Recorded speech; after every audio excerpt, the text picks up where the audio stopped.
Temos uma informação de última hora de Theo Cury, nosso repórter aqui de Brasília, de que o Brasil vai disponibilizar um voo extra para repatriar brasileiros na região do conflito. Cabem 40 pessoas neste voo. Esse voo deve decolar ainda hoje de Brasília para aumentar a capacidade de resgate, então, dos brasileiros, muitos deles que estão em Tel Aviv.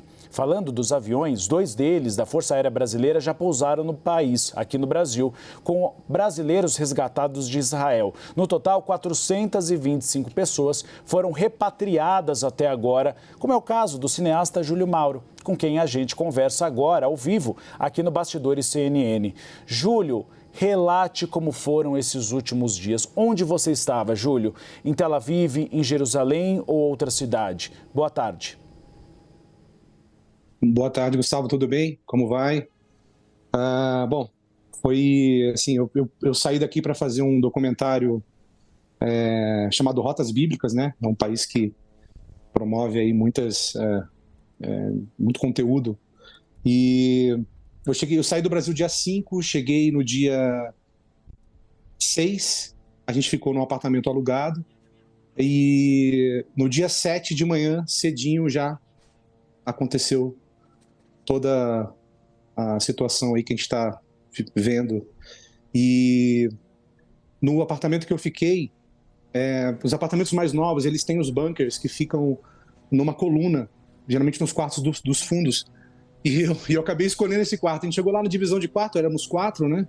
Qual quarto vai ficar quem e tal? Eu falei, vou ficar nesse, legal, ficar num bunker. Mas, pô, até então a gente não tem nenhum tipo de preparo, né, pra guerra.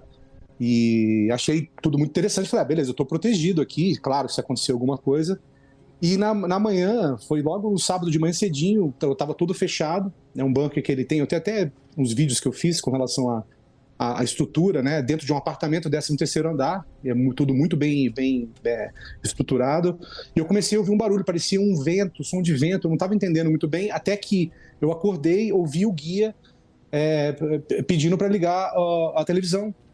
Falou, a situação está crítica. O Mário, é um guia que está lá há 52 anos, é brasileiro, e aí a gente foi do lado de fora e começou a ver algumas explosões ao longe. E aí demorou um pouquinho para cair nossa ficha, né? A gente não tá preparado, assim. E aí ele falou, olha, quando tiver a sirene, vocês precisam entrar nesse quarto. E aí a gente começou a se organizar. Inclusive a gente teve muita serenidade dentro desse caos todo para poder pensar e tentar tomar as melhores decisões. A gente estava em Jerusalém. É uma área que não estava sendo tão atacada, mas onde a família do Mário estava. Até agora eu recebi um áudio dele dizendo que a mãe tem 95 anos, ficou dias sem água, sem comida, a sobrinha está desaparecida, e alguns amigos acabaram de falecer em ataques.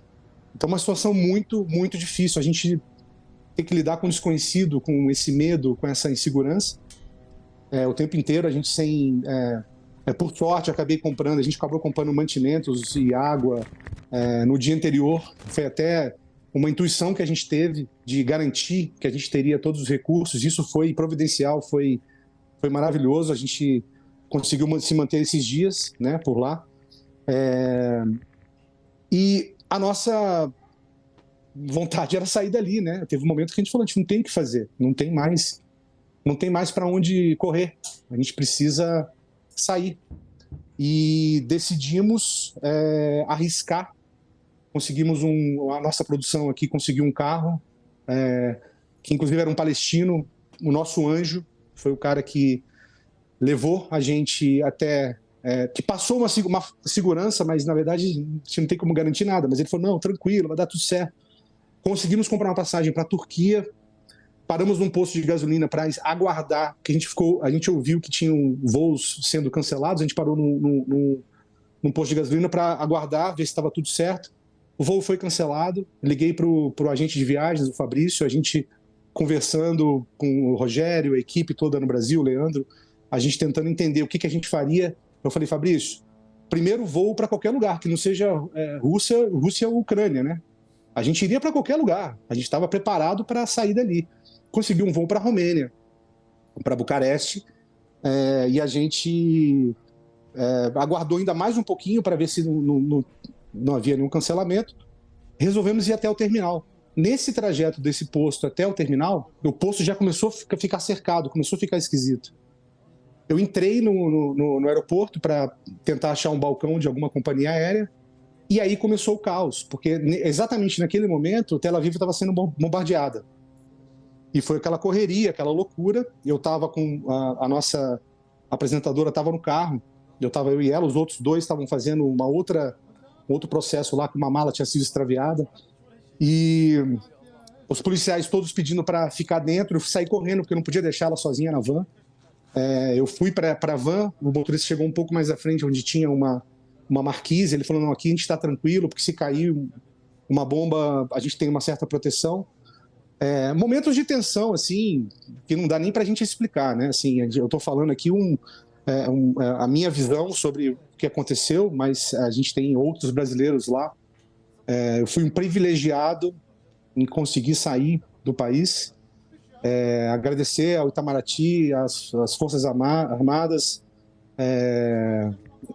enfim, o Ministério da Defesa, foi tudo incrível. A FAB foi incrível, assim, a gente... posso falar um pouquinho?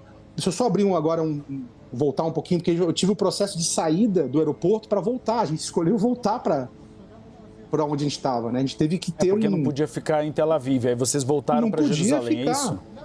A gente não tinha onde ficar, não tinha voo. Quer dizer, você vê numa situação, né? Você pode ter todo o dinheiro do mundo, você pode ser... Não tem como. Você não consegue sair. Você não consegue sair. Não tem como sair. Nesse trajeto de volta... Não, pode continuar.